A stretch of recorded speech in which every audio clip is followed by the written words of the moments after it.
গাছে অনেক ফুল ফুটে, এখনও গাছে অনেক কড়ি আছে, কিন্তু আজকে একটা ফুল ফুটেনি। আজকে আমি তুরান গাছে খাবার দেব। এর প্রথমে আমরা গাছের মাটিটাকে খুঁড়ে নেব,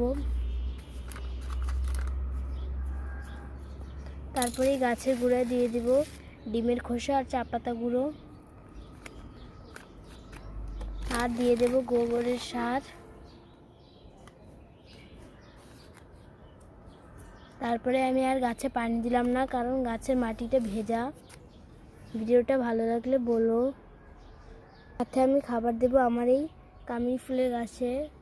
কামিনী ফুলের সিজন তো এখন না, এটা অনেক ছোট বলে এবছর আর ফুল পাইনি। পরের বছর ফুল পাওয়ার জন্য এখনই এর যত্ন নিতে হবে।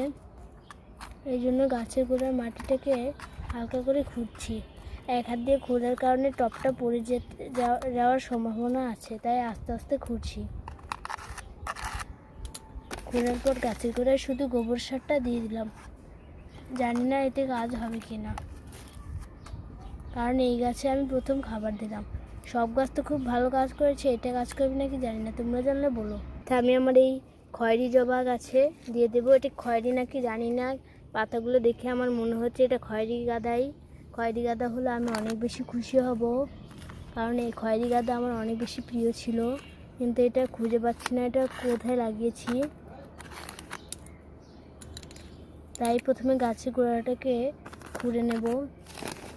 আর ডিমের খোসা কিছুদিন আগে দিয়েছিলাম, তাই এখন শুধু গোবরের সার দিয়ে দিচ্ছি 1 মুঠো।